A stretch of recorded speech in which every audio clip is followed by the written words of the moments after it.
Welcome to LOA Today. Walt Thiessen and life coach David Bartkey here. Today is Sunday, July the 29th, 2018, 8 p.m., your weekend dose of happy. And we've been having a wonderful weekend in our neck of the woods. I hope you've been having one in your neck of the woods. And David, I hope your weekend's been going well, too. I mean, it can't be all that bad considering how gorgeous the weather was today. I mean, we actually did something we don't normally do because it was so nice out. We took our new lawn chairs out in the yard and put them under a tree and just went out and just read with the breezes going by and the cool temperatures. Oh, it was heavenly. It was just wonderful. Wow, that sounds great. Oh. Very, very relaxing, very summery, very nice. Very New England summer, that's for sure. So, yeah. Life is good. And I have also... I mean, we like to talk about wins, and this is a little tiny win, but it's a good one. I've come up with a little new affirmation, sort of a mantra to say as I'm going through my day, and I don't always remember to do it, but as I'm doing something mundane or just just an average task, doesn't require a whole lot of thought or so forth, I'll repeat it to myself, with some degree of frequency, and it goes like this: I like where I am, and I want to feel even better than where I am. Oh, that's nice. I like that. In other words, always aiming just a little bit higher. Just a little bit higher. Yeah. Yeah, and of course it's always good to appreciate where you are. Yep.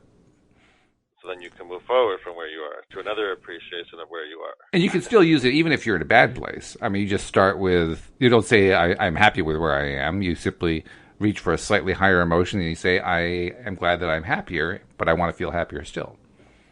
Yes. Yeah. So what is it again? I like where I am. I like where I am, and I want to feel even happier than I am. Nice. Yeah. I like that. Yay. I like it because it doesn't try to manifest something specific. So it takes all the pressure off, and its sole purpose is to get myself into the high vibration place. That's it. Mm-hmm. Mm-hmm. Right? Nice. I mean, that's what we're trying to do anyway most of the time. Yeah, and are you still doing your morning looking in the mirror exercise? I actually have not been doing that one lately. See, the thing with these kinds of things is that I get bored if they're repetitive. Right. And right. The mirror exercise, as much as I was mixing it up, was still fairly repetitive.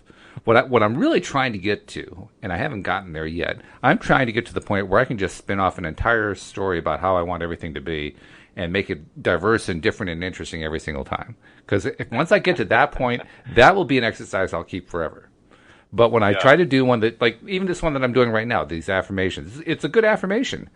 But I'm not all that confident that I'll be able to stick with it just because after a while I'll say, well, I've been saying this one for 3 weeks. I've been saying it for 5 months. I've been saying it for a year. It just becomes monotonous after a while, So that's really, and actually that's part of what feeling happier really means to me.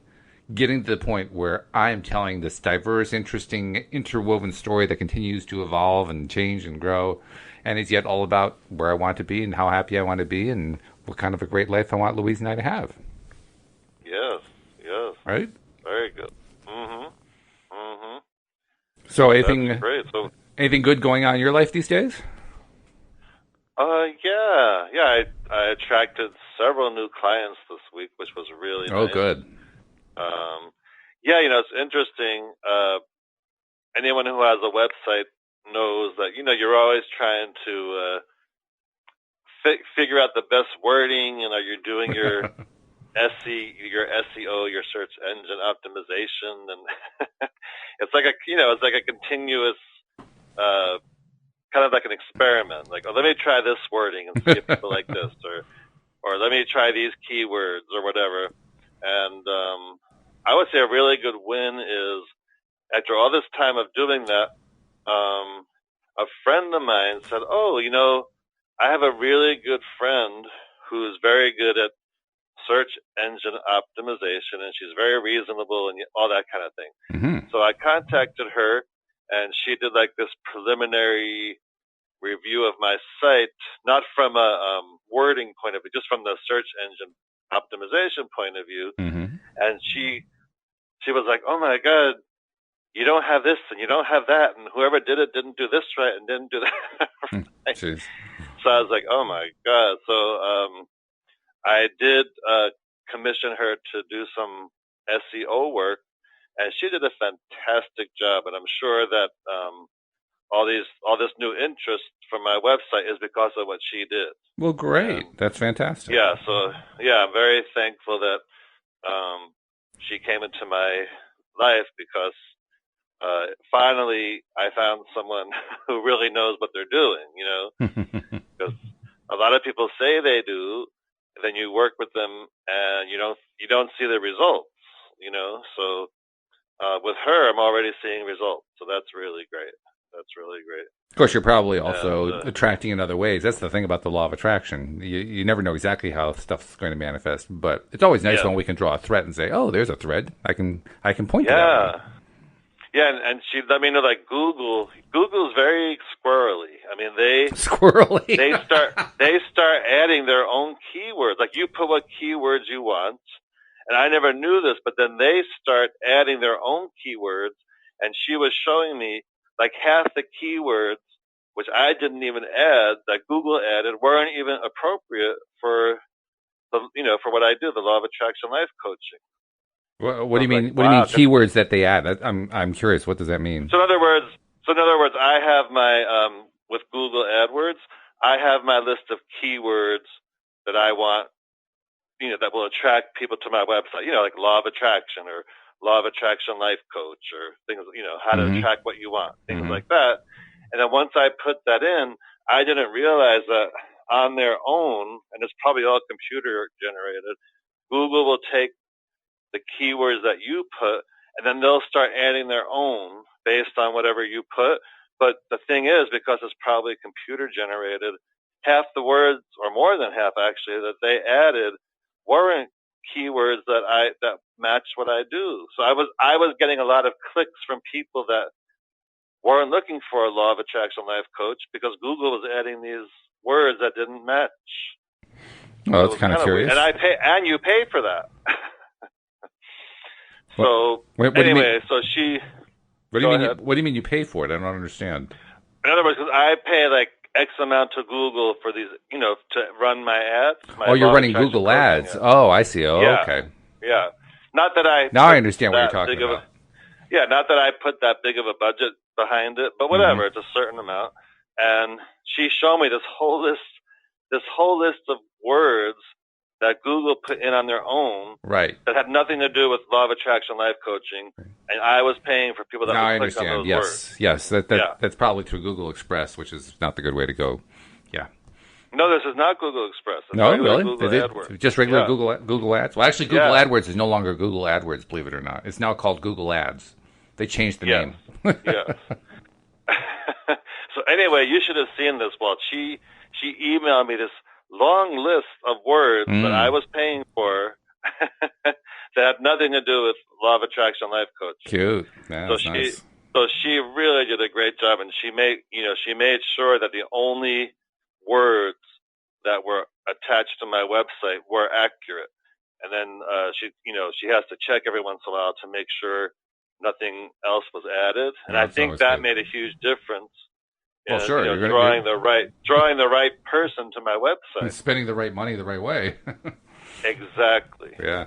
So that was a really great win all around. Very good. The right people are now finding me, and as a result, I'm attracting more clients, which is great. That's always a good thing. That's always a very good thing. Yeah. So if you ever do a website and use Google AdWords, make sure that you aren't paying for words that aren't yours. I do. I'm actually certified in Google AdWords, so yeah, I know not to do that. Yeah, but they add it. It's like you have to keep checking. It's like crazy. Anyway, I don't want to go too much about that, but thank goodness that got resolved, and it's taking me to a much better place there. Very good. That's great. That was really good. Yeah, that was really good. And so now in the book, The Astonishing Power of Emotions, we're on example 17. Is that where we're at? Is that the number? Wow. Yeah. There's a lot of examples, and I didn't realize I knew we were moving along, but I didn't realize that's how far we got. Yeah, I guess we are. We're on example 17, aren't we? Yeah, and we're on a section called My Children Have No Respect for Me. This is one that this is a claim I've heard many people make. They don't quite say it that way, but that's what it Right. amounts to. In fact, there's actually a famous case of it going on right now in the news, but I won't bring that one up because we try to stay away from negatives. Okay. It's actually a pretty lengthy. It's one of the longer chapters in the book. Well, I've noticed that about this book. I mean, a lot of the books they'll break it up into subtopics, and the subtopics will often be like a half a page, or whatever. Right. Right. But with these examples, these examples go on for like 8, 9, 10 pages, which is kind of unusual for them. Yeah, some of them longer than others, but I just looked ahead, and this one's a little longer. So. Yep. Well, let's see. So how do you want to do this? Do you want to split it up? Do you want to read it? How do you want to do it? I can start, and then I'll let you know when I'm ready Okay. for you to take over. All right, that sounds so good. example 17, my children have no respect for me. And here's the example. I'm a single parent, and I'm raising 3 teenage daughters who treat me very badly. I'm not sure when things started to go wrong, but none of them seem to have any respect for me at all. When they were little, they were really nice little girls. They sometimes fought with each other like all children do, but whenever I got involved in a situation and told them to stop it, they listened and usually did what I said. But those days are long gone. Now, not only do they not do what I asked them to do, but they openly mock me, rolling their eyes and laughing with each other. It's like they've joined forces against me. I don't know how it happened or when it happened, but it's very uncomfortable. When did I lose control? Hmm. So that's Yeah. the example. And there are probably Like, many variations on that example that many parents can tell, but I'm sure. that kind of encapsulates a large number of them, I would say. Yes. So then Abraham goes on to say, although there is tremendous variety in the dynamics of families in your culture today, there is a basic belief that many parents hold that is contrary to universal forces, and in our view is the reason for the great deal of confusion and family discord. And your last statement hit right upon it. When did I lose control? Mm-hmm. Of course, it's possible to control the behavior of another to some extent, especially a child who is just coming into this world, small and dependent for so many things. But the concept of controlling another or of being controlled yourself is not something that any of you intended when you made the decision to come forth into this time-space reality. It's almost like that You sentence knew. ought to come with like italics or an underline or something to emphasize it, because I would say Yeah, there's probably a yeah. lot of people who would kind of wonder about that, but they're saying point blank, nope, you had no concept of that at all when you got here. Yeah, it should have been bolded or something. Yeah, right. Yeah. And they go on, you knew from that broader vantage point that all things are attracted vibrationally.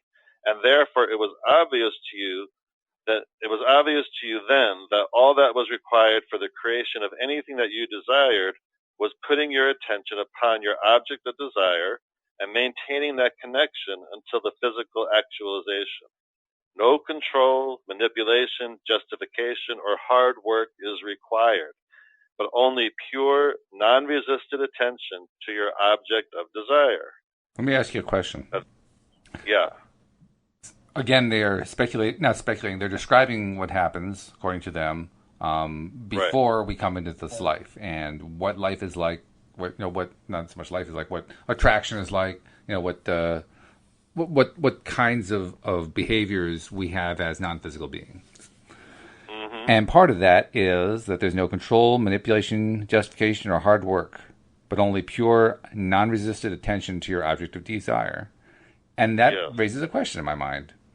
Why is it that there is no resistance for the non-physical, for people in the non-physical? Is it because there literally is no contrast like there is here in the physical world? Or is it simply because they're so well advanced that whatever resistance there is there because of the contrast is so weak that they hardly even notice it? I don't know. I think it's maybe because it's pure positive energy, and there is, like you said, there is no resistance. And yet we're pure source energy too. I mean, all physical matter as we understand it now is pure source energy that but we experience contrast here. Well, we do, which is that, and that's why I wondered: is that why there is little or no resistance as non-physical beings? Do they not have contrast? Are we the only ones? The physical beings, are we the only ones who are actually involved in contrast? I mean, it kind of seems like that. It points in that direction, doesn't it? Yeah, based on how they word it, it makes you think that. Yeah, and yet, simultaneously, we also have some indications from various reports, including from Abraham, that non-physical beings have their attention riveted on us in the physical world. I mean, there are all kinds of stories about, spirit guides and guardian angels and all that kind of thing, or even just in more mundane sense, just other people who are close to us, non-physical people who are constantly there, giving us love and support, sending their most positive messages to us and so forth. So it sounds like all attention is focused on us. So maybe that reinforces the idea. Maybe all the contrast really is here. It just seems kind of weird. Yeah. I mean, they also remind us. Go ahead. Maybe that's what they've said that the purpose of the physical world is for the expansion of the universe. Maybe that's where it all happens. Maybe this is like living on the leading edge, basically.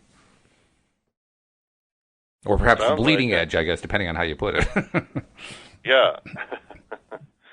But I love that it's where they say, which kind of reminds us, no control, manipulation, justification, or hard work is required,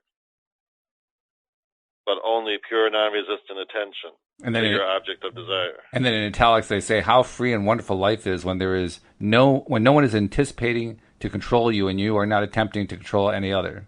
Yeah.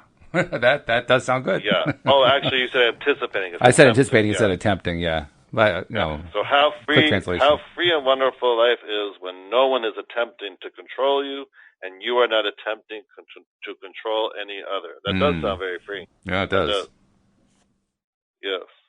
So you continuing, or am I picking it up? Sure. No, I'll go a little more. Okay. So you are born with basic instincts, not only for surviving in this environment, but also for joyous survival. I really like that, joyous survival. Oh, yeah. That sounds good. Oh, yeah. You have come forth as a powerful creator, and it was your intention, without exception, to explore possibilities to come to your own unique conclusions about what you want and to create through the power of your aligned focus, your own reality. So when others step into your experience and proclaim that they are the deciders of what you should create, want, think, or do, you feel strong discord within you, a sort of rebellion, which is indicating the upstream direction of your thoughts. A sort of rebellion. That is an interesting description, too. Because in a sense, that's what exposure to contrast leads us to do. In those cases where we agree or like, or feel good about whatever the contrast is showing us, then fine, that's great. That's all happy, joyous stuff. But to the degree that we disagree with it or don't like it or, find it to be appalling or disgusting or distracting or whatever, well, then it's not quite the same thing, is it? It's got some resistance attached to it. It's got that upstream feel. That's what they're talking about there. And then they say that our reaction to that, that our reaction to that is a sort of rebellion. I think that's probably true because I certainly rebel against anything that I don't like the feeling of. Right, you don't want someone coming in saying you have to do this or do that, or well, even more than that, it's like I just had this experience, right? And I'm making this up as I go along. Let's say I went outside and I was walking to the car, and then I took some garbage over to dump the garbage, and as I was walking across to where the garbage goes, all of a sudden there was this huge downpour, and I got soaked. I wouldn't like that very much. I'd say, this first of all, it's cold and I'm wet. Now I have to go change. I don't really like this very much at all. Well, what they're saying is, in expressing that, I am rebelling against it. Right? Yes. And it's in the upstream direction of your thought. So rebellion, in this case, I guess it means... I mean, the thing about rebellion sounds like you're rebelling against an authority. And I'm wondering who the authority is. You're rebelling against what? I'm not really sure. Against your own, I guess, you're rebelling against someone deciding for you what to do or think. But who decided for me? I carried the garbage out to the car, past the car to where the the dumpster is, or the garbage can, or whatever it is. I mean, who did anything to me? I just did the walking. I know, but then Louise says, no, you shouldn't go that way to the trash. You should do it this other way. But of course, the point is that what the rebellion part is really about the feeling of it. I think that's really what the point is there, because it isn't about the circumstance. Because clearly, that circumstance, there was no bad guy. There was nobody dumping water on me. That was just me not enjoying the situation. And so I was. I guess the thing that I'm rebelling against is the fact that I just don't like it. Mm-hmm. Mm-hmm. Well, let's continue. Okay. When you understand the laws of the universe and the independent, creative nature of your children, it is possible to offer loving guidance that will be well received by them without stepping on their creative toes. When you realize that your children, like yourself, have come forth to create their own life experiences, then you will understand why they rebel when anyone tries to take that away from them. Mm-hmm. For some, the feeling is as intense as if a pillow were pressed to their face, depriving them of oxygen. So now we get a sense of why the word rebellion was chosen, because it was a setup for children rebelling. And I have to say, I kind of take the child's point of view on this one. I mean, that's probably going to drive. Well, it's probably going to drive some parents crazy to hear that, but I really do believe very strongly that everyone is born with. I guess Abraham would say with that internal connection and with the message and the ideas that come from that internal connection. I would describe it, and I have often described it since long before I first discovered law of attraction theory. I've described it as a built-in compass. It's a compass that is inherent in all of us, and that from the very youngest of ages, we are constantly using it to try to navigate our way through life. So that each step of the way, as we try to decide what to do, those of us who are paying attention to that internal compass inevitably find our way pretty quickly to whatever destinations we're looking for. Whereas those of us who are convinced not to follow that internal compass may or may not get to where they're looking for, and in most cases won't. And in many cases, there are negative consequences that come along with it. And my point is that is what a lot of the way that we, quote, raise children, unquote, is directed. It's directed away from letting the child follow their own compass. Because that built-in compass is unerring. And Abraham would probably describe it as connection to inner being. Connection to your inner being is unerring.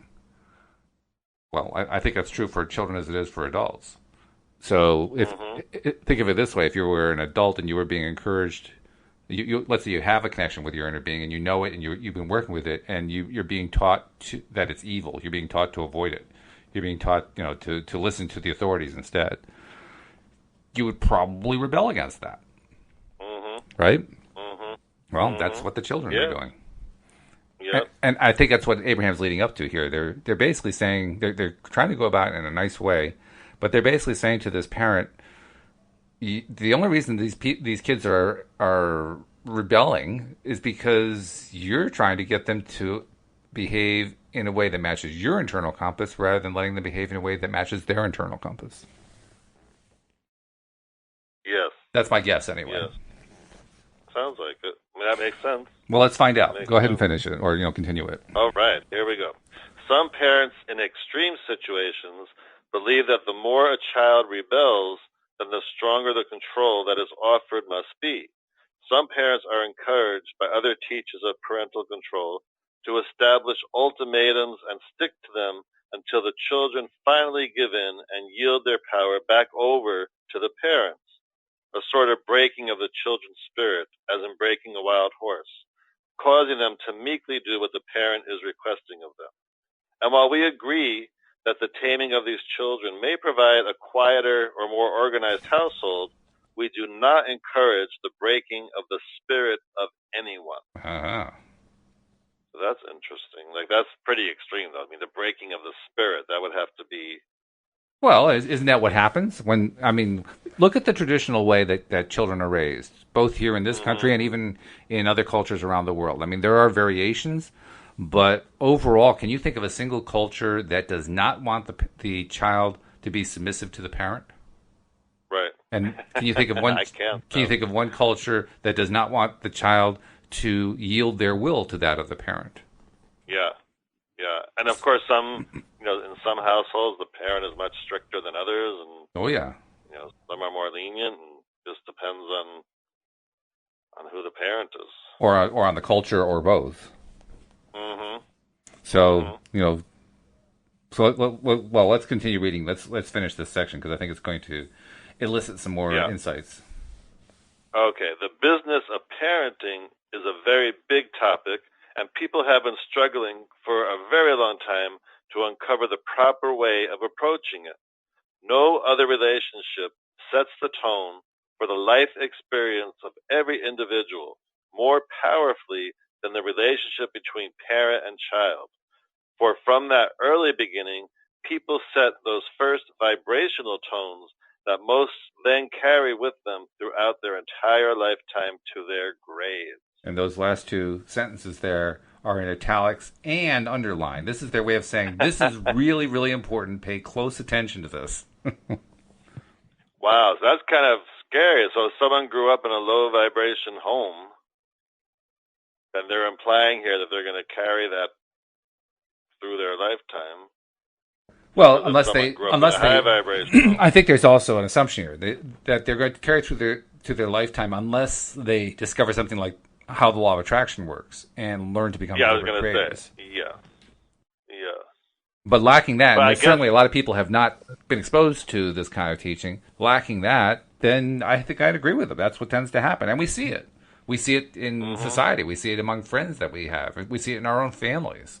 It's a very common condition. Let me read this section that underlined italic section. It really bears repeating. No other relationship sets the tone for the life experience of every individual more powerfully than the relationship between parent and child. For from that early beginning, people set those first vibrational tones that most carry them throughout their entire lifetime to their graves. Wow. Well, that's true. I mean, that's what the world of child psychology studies. Yeah. Or even the whole field of psychology, actually. That's what most therapy is all about, right? Therapy is about digging up the traumas from the past and finding ways to let go of them so that you can live in the present. I mean, this is a major theme. But I like what you said, though, to anyone listening. The good news is that you can break out of that. You can. Once you know about the law of attraction and you find out, different processes and such. And there are other ways to break out, too. I mean, that's what therapy is for. Traditional therapy is for helping you break some of these patterns. The one thing I would argue in favor of law of attraction theory for is I think it's an easier way to get there. Now, there are people who are going to disagree with me, including some therapists that I know. But my position is I think you can actually get there faster if you apply the idea that you need to focus on what you most love, focus on what's going well in your life, get yourself into that high vibrational place, because when you do that, then the wishes you have and the questions you ask and the insights that you get are all, I think, much more quick and useful toward getting you toward your goal of whatever it is you're trying to, get yourself to, than if you go through therapy. Not that therapy doesn't work. I know therapy works. I'm married to a therapist. I know plenty of stories about how it works. But just my opinion, I think learning and applying law of attraction theory is quicker and in the long run more effective. Yeah.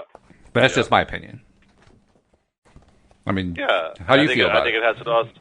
Yeah, I mean, I agree with that, but I also think it has to do with each individual case, like each person. Like. Oh, sure. Yeah. I mean, you definitely I would say yes. You would definitely want to go to a therapist, for instance, if you had something from your past that was haunting you so badly that even with your most direct conscious efforts, you couldn't break through it. Yeah, that's probably where a therapist is needed to help kind of break that ice, so to speak. Break through on whatever that thing is that's holding you back. And that's where therapy is really useful. Yeah, I mean, I've had clients that have told me, like just after a few coaching sessions, that they had more breakthroughs and aha moments compared to like a year of therapy. But that's because they really needed a life coach over a therapist, and that happens sometimes. That does. It's sometimes a good point. People, yeah. It's a good point because, like Abraham talks about, they've often been asked the question, why is it that more people don't apply the law of attraction in their lives? Why is it that most people aren't even trying to apply it in their lives? And what can you do to help those people? And their response is, the reason those people aren't applying it more in their lives is that they haven't asked the questions. They aren't, by not asking the right questions, they just aren't ready to receive the information yet. They got to be ready to receive it, and until they ask those right questions, they aren't ready to receive it. So that's why Abraham, on the one hand, says, first of all, don't try to talk somebody into it, because if they're not ready for it, they're just not ready for it. That's right. And secondly, it also means that just because they're not ready for it right now, doesn't mean they won't be ready for it tomorrow, or a week from now, or a month from now, or a year from now, or 5 years from now, or whatever. Yes. Right? Yeah, and like with the life coach, like we're not trying to quote fix anything. We're getting people from where they are to where they want to be. We're not like delving back, like kind of what you said earlier. We're not delving back in your past and only talking about that, and then the session's over and that's it. No, sometimes the past comes up, but just as a tool to help now. But it also has to do with what the coach is doing. I mean, different coaches. That's one thing I've learned from all of you guys. And they're actually now they're. Did I tell you there are 7? Yes, I think I told you there are now 7 of you guys who are co-hosting with me. That gives me 7 different viewpoints. And every single one of you guys has a different approach. I mean, all of your approaches are good, but you all approach it and think about it and deal with it in slightly different ways that are unique to each one of you. And I've itemized those at times too. My favorite way to describe it is Joel. Joel is all about the action. Joel will help you get into alignment while you're taking action, but he wants you to take action first. That makes it a little bit different from the rest of you guys. The rest of you are all about getting into alignment first. On the other hand, Wendy will teach you not only to get in alignment, but she'll get you going with large conversations with your inner being to ask questions and root out whatever that thing is and play with it and turn it over and twist it until finally it dissipates in your hands. And now you can move on. So she's kind of like merged in some ways the therapeutic approach with the law of attraction coaching approach. There are lots of different ways that people do stuff. Linda Armstrong, who's now the Friday co-host, Friday afternoon host with me. We had our first show on Friday. Great conversation. For those who haven't heard the show, it's called Introducing Linda Armstrong. And we had a wonderful first show, very fun for both of us.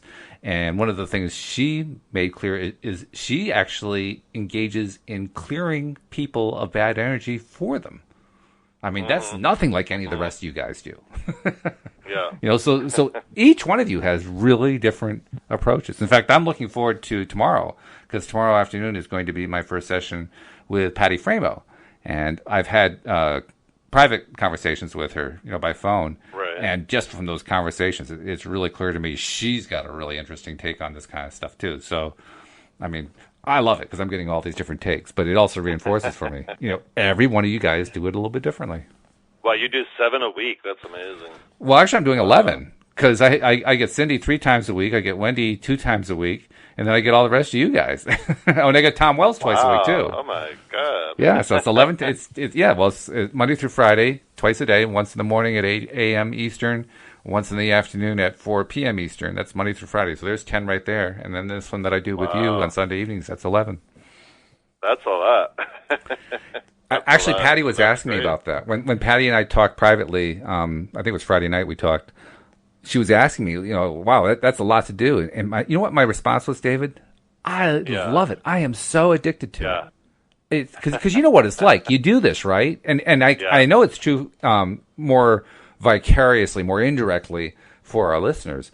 But you and I and the other co-hosts, we all know directly, when you do one of these shows, by the end of the show, your vibration, your emotional set point has raised like 2, 3, 4, 5 levels. Just because it feels so good to do this thing. Well, now imagine getting 11 doses a week. Wow. That's what I get. It's like I was telling both Patty and Linda on Friday that this stuff ought to come with a warning label. Sorry, I took us way off topic here, but anyway, there was a good point in there anyway. Yes, so should we continue on here? Yep, go ahead. All right, then you'll take it soon. So the struggle is not new in your culture or environment, and it will never come into alignment until you approach the subject vibrationally through thought instead of through action, whether you are a parent of a child or a child of a parent or both. The thing that most often goes wrong in a parent-child relationship is that the parent who is troubled in this moment for whatever reason attempts to direct the child through words and actions. In other words, this parent is not in alignment with the resources of the broader perspective, and in this disconnected state is now interacting with the child, and no good ever comes from that. So that's what some of the other chapters were talking about. When you're out of alignment and you try to solve an issue, it just isn't going to work. Well, more than that, it's also a challenge to parents. I mean, there are a lot of parents that this is going to kind of rub their noses the wrong way. I know they're going to be like, you don't understand. Yeah. It's not that easy. It's not that easy. Yeah, all these arguments will come out. I personally agree with it, with what Abraham says here, but let's be perfectly blunt. This, like so many of the other things in this book, are very revolutionary. Yeah. In what they're presenting. Yeah. Like, remember the chapter we did, this was the exercise, I think it was exercise 2, about losing weight. And they had the example of the person who is thinking about going into an ice cream parlor and eating a tub of ice cream, or whether they will desist. And Abraham argues it doesn't matter whether you eat 1,000 tubs of ice cream or desist from eating 1,000 tubs of ice cream. Neither of those make any difference. What matters is whether you're in vibrational alignment. Yes. That's pretty revolutionary right there. That pretty much flies in the face of all conventional knowledge. Right? Yeah. Yeah. But you know what, though? I feel like even with the other chapters, if you're a parent who's listening and you're like, just think about it. You know, even if you try it a few times, at least give it a try and see if it makes a difference. And it can actually be tough to try it. I mean, I know that because I was involved, and I've talked about this on the podcast before, I was involved in the founding of an extremely alternative school based on a model called the Sudbury model of education, which is actually one, believe it or not, that Abraham has commented on quite favorably. Oh. I just discovered that within the last month or so. I didn't realize they even knew about Sudbury, because Sudbury is pretty small. I mean, I don't know what the current count is. What is it, though? It's a completely alternative approach to education where the kids, the students, are 100% completely in charge of their day, and literally they can do whatever they want to do. Wow. There are no required curricula. There are usually no grades. There are no transcripts. There's none of the usual trappings. There are no required classes. The staff members aren't even called teachers. They're just called staff. They're resource persons. They're not people who are, running a class of 30 kids or something like that. It's just completely unlike that at all. It has nothing to do with it. So, you can imagine that's a pretty revolutionary and controversial way of educating kids. And even when when I was first founding that school with the others who were involved in that effort, we opened that school a year to the day after 9/11. So we opened it on September 11th, 2002. And leading up to that opening, we did a lot of promotion, reaching out, finding parents of kids who were dissatisfied with what their kids were getting in the school system, dissatisfied with what was happening with the way schools were teaching, and there's a whole range of things that lead to the dissatisfaction, and those parents and kids become our best target market, so to speak. Well, we were reaching out to them, and we got to the point where we were ready to open. But even getting to that point, David, as you're talking to parents, I mean, just because a parent has a kid who's having trouble with the school system, and just because they at least theoretically agree with what the model is saying, it's an entirely different thing to put your kid in. You're putting you're basically flying in the face of conventional knowledge and putting your kid into something that you can't prove is actually going to be better. Now, we actually know it is better, and there's actually a considerable body of knowledge now that shows that it's better. But nevertheless, you're flying in the face of conventional wisdom. I don't know if I can convey to you just how troubling that can be for many, many parents. Parents who care deeply about their kids, parents who realize just how badly the schools are messing them up, just who realize how badly they're messing their kids up.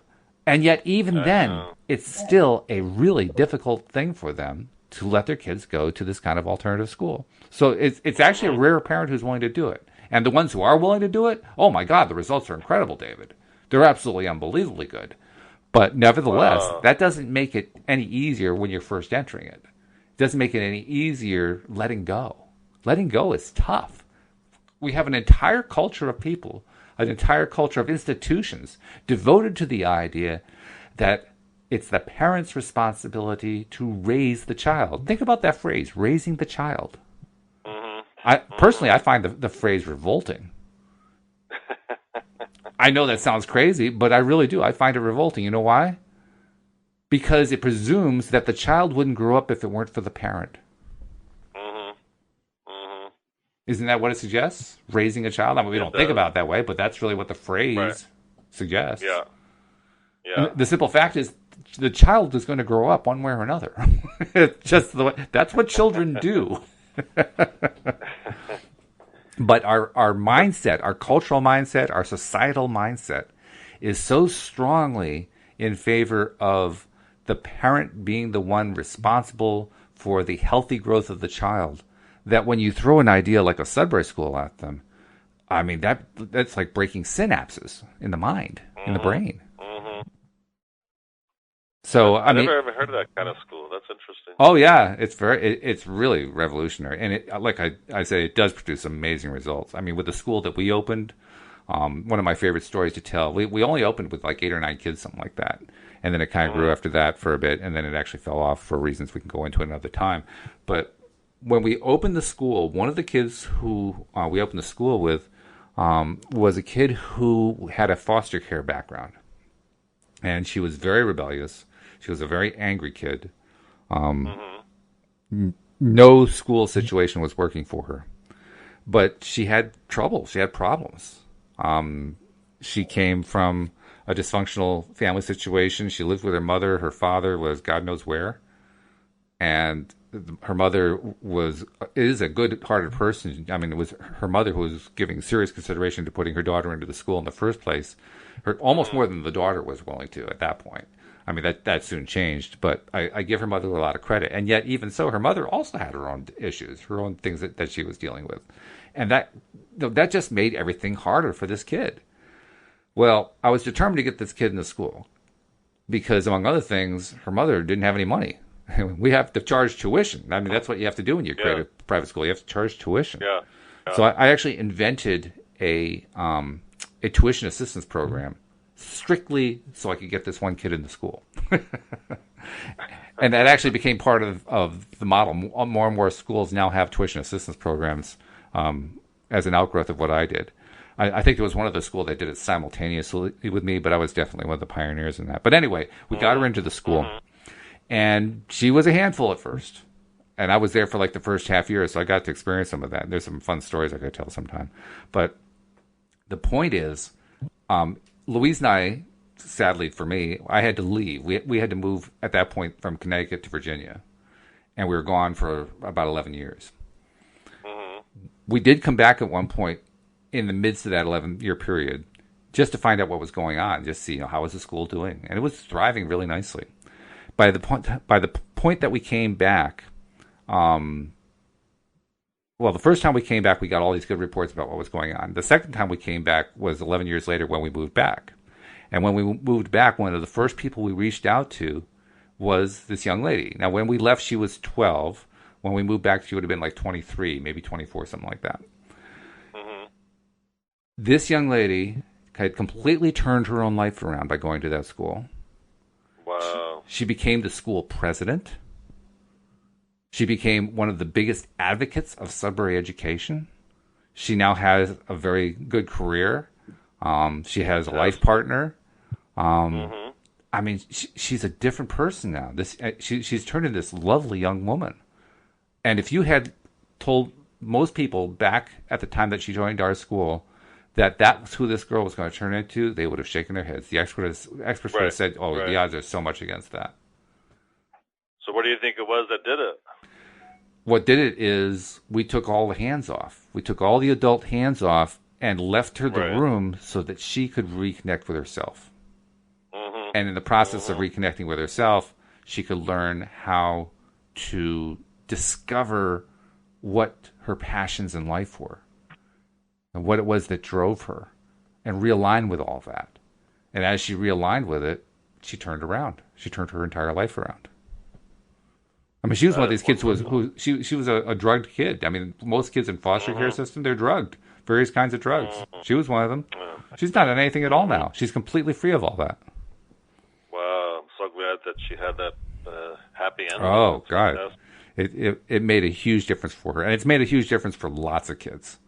It's just an amazing, amazing model.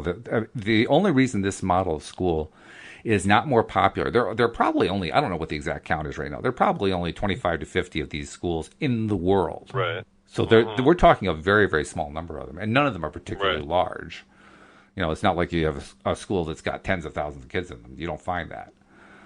Probably the largest one is Sudbury Valley. They've got, well, actually, no, that's not true. There's one in Hudson Valley, New York. I think it may be bigger in population. But we're talking a few hundred kids. We're not talking thousands and thousands. Right. You know? So why hasn't it caught on more? Because it's so challenging to the status quo. Yeah. Yep. That's really what it comes down to. So, anyway, that's my little soliloquy about why. I mean, I like what you said. This is what I was reacting to. I liked what you said about how people should try it. I just didn't want you to get your hopes up because I've had direct experience with parents resisting letting go in that way, and these were parents who were already acclimated and kind of leaning in the direction of doing so, and they were still having trouble. Yeah. So anyway, should I pick it up? Absolutely, yeah. Start with endless scenarios. Okay, well, endless scenarios could be written, and have been written, explaining the variety of bad behavior from both parents and children. But every instance of unwanted behavior could be easily resolved if the following all-important premises were understood. So for parents, you have provided your children an avenue into this life experience, but you are not the creator of your children's experience.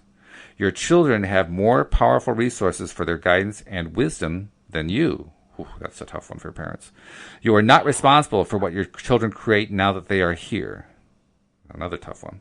Your children have the resources within them for whatever they desire. Well, that's encouraging. Your children are pure, positive energy beings who have come here with great purpose. That sounds much better. Your children were set into motion long before you gave birth to them. Ooh. Your children have within them a guidance system that is powerful and precise. That's my compass. That's what I called the compass. Yes. Your greatest value to your children is to assist them in maintaining their connection to their own source energy. Boy, is that true. And that's something any parent can do, regardless of how easily they can let go of the reins. Any parent can do that. Any parent can. You have to be willing to do it, but you can do it. You cannot assist your children in their connection to source energy unless you yourself are connected. That's important. Very important. Very important. Yeah. Yes. And not just connected, in alignment. Yes. I mean, I don't think you ever really completely disconnect. When you're way, way out of alignment, it feels like you're disconnected, but I don't think you ever really, really disconnect.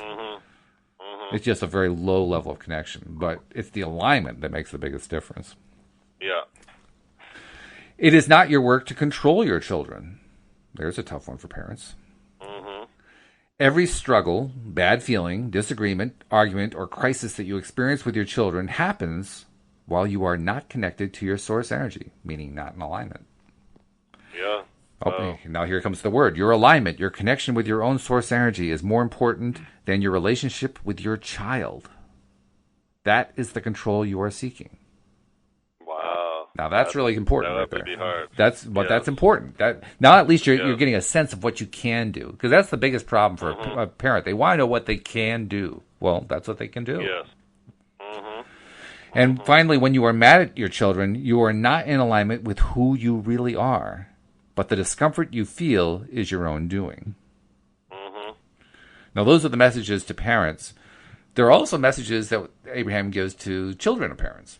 We were all children at one point, right? Yes. First one, your parents have provided this wonderful avenue for you into this time-space reality. That's true. Mm-hmm. While your parents certainly do want what is best for you, they have no way of knowing what that is. Boy, is that true. We like to think that we do, don't we? I mean, we like to think we know what's best for kids. But in point of fact, Abraham's saying, nope, the parents cannot know what is best for them. That's a scary concept for parents. Mm-hmm. Next point, you did not come forth to do the bidding of any other. Well, that's true. You are the creator of your own experience. That much we know is very true. We know that. Mm-hmm. You are an extension of source energy, and you have come here with great purpose. I've begun to believe the second part. I wasn't really sure about it at first. I knew that I was an extension of source energy. I wasn't really sure what my purpose was when I first came here. But I'm beginning to believe that I did have great purpose. Yeah. You can tell when you are on your path by the way you feel. Yep, everybody, we know that now. Anybody who's a law of attraction practitioner knows that. Mm-hmm. However, since your parents have been here longer, they will seek to give you the benefit of their wisdom. That's true. And that's not necessarily a bad thing. That can be a good thing. Absolutely. Much of what they have learned will be of value to you. Oh, there it is. Since your parents have been here longer, they are less likely to sense that broader perspective than you are. Uh-huh. Now, there's a little bit of a controversial statement. Since your parents have been here longer, they are less likely to sense that broader perspective than you are. Which is suggesting that as we get older, we lose that. That's what they're suggesting pretty strongly, yeah. Mm-hmm. Mm-hmm. Which kind of makes you wonder who should be doing the teaching about staying connected. When you remain connected to the energy of your source, you will always know the appropriateness of anything you are considering or doing. That one took me a while to learn, because I didn't understand what that meant. I didn't even know what connected meant. You know, I abstractly kind of knew, okay, well, I'm just sort of theoretically connected to this non-physical part of me. Great, okay. It's a concept. I put it into a box. I put it up on the shelf.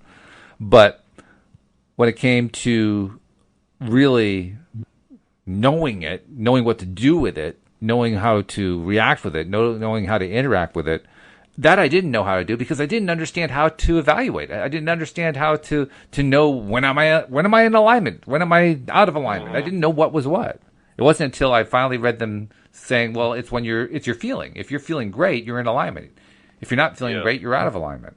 And I said, oh, okay. Now I got a measurement. Now I got a way to evaluate it. Now I know how to do it. Yeah. Now I know how to do it. Yeah.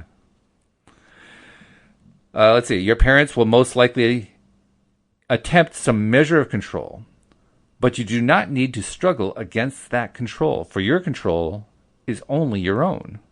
You control your life and your own reality by offering thoughts that match your broader intentions. That's good if you're an independent child, because that resonates with an independent child. If you're a dependent child, that might be a little bit scary. And then finally, when you are mad at your parents, you are not in alignment with who you really are. And the discomfort you feel is your own doing. Right, and they said the same thing for the parents. Isn't that interesting? Not in alignment, if you're not in alignment, then you shouldn't be. It's actually word for word the same. The only difference, in one case it said children, and the other case it said parents. Every other word between those two bullets is identical. When you are mad at your fill in the blank, you are not in alignment with who you really are, and the discomfort you feel is your own doing. Well, it's true. And I find that to be powerful. In fact, I find that to be empowering. I don't know about you. Of course, because it teaches that you can be in control. You can be connected and you don't have to get into an argument. You don't have to get mad. Well, at the very least, it also means that you can set your path for your life, and you can follow the path that meets your own needs. And the way you do that is by being in alignment. I mean, why do people study law of attraction? Most common reasons: they want more money, They want better relationships. They want better health. Those are the top three, right? Probably, yeah. I would say so. That's the top three right there. And those all are involved with you knowing that you are in control. So that's a very appealing statement they make there. That's one that virtually everybody who explores the law of attraction, that's what brought them in the first place. Right? Yeah, that we become deliberate creators. That's what we want. That's what we're desiring. Mm-hmm. I can tell we're not going to get through the entire chapter, but we'll go as far as we can. I know it's a long one, but yeah, go ahead. So it says, people often get bogged down in the details of their assessment of one another's actions and the rightness or wrongness of those actions. But no real resolutions are ever found in this way. Committees are formed and studies are made in an effort to find the best parenting methods, and opinions on the subject are as numerous as grains of sand at the beach. Methods switch from less control to more control, back to less control, back to more control. But the key to wonderful relationships and productive parenting has been within you all along.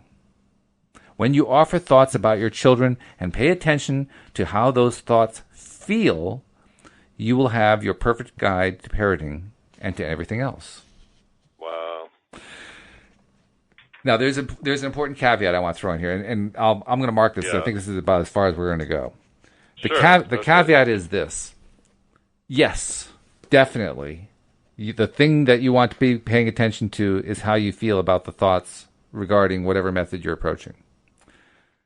Raising children, dealing with children, helping children to be the best of who they can be. That is true. The one caveat is they have to be your genuine feelings. And I say that because there are a lot of parents, and I've seen this, there are a lot of parents who convince themselves that a certain method is the best method, that the certain approach, that certain standards or certain demands of kids or whatever are the best, and they've convinced themselves that they feel best about that. And the reason I say convince themselves is because when you look at the parents themselves, what you see as an outside observer is not just a disconnection, it's a form of dishonesty.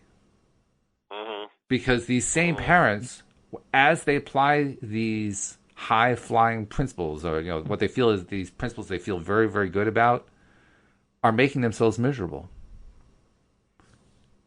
In fact, many of these parents are the same ones who are complaining the most about their kids. So that's why I say it's really, really important to understand, yes, pay attention to how you feel. That's your best guide. But pay attention to how you really feel in all ways. Yep. Not just in the way of what some teacher told you should be doing, or what some guru said, or what some educational expert said. But rather, how do you feel deep down about the whole thing? Does it truly resonate in all ways? Because if it doesn't, you want to pay a little closer attention and figure out where's the part that doesn't feel good and reevaluate it. Because you may end up coming to different conclusions. That's our guidance system. Yep. That's the guidance system. That's right. Yep. Well, there's no better time and no more important time to learn to connect with it and apply it and use it and rely upon it than when working with kids. Because I agree with them in that situation. There is no better solution than to pay attention to that. I agree with that entirely. In fact, I learned that when I was helping to get the school off the ground that I was talking about. Because I was one. I had no idea you had that school. Yeah, and I did it for I was there for the first half year the school was open. Oh, what an eye opener it is to watch kids to just do things their way. It's such an eye opener. I wish I could spend more time on it, but we don't have enough time to do this. But David, before we go, because obviously I'll be seeing you next week. Before we go, how does somebody reach out to you in case they want some law of attraction coaching? Yes, they can just go to lifecoachdavid.com. And they can contact me through there. All right. And by the way, if you're not yet a subscriber to the podcast, just go to the homepage at loatoday.net, and you'll find all the instructions there as well. David, it's been a pleasure. I look forward to talking to you again next week. Same here. Well, have a great one. You too. Have a great week. And we'll see you all next time on LOA Today. Goodbye, everybody.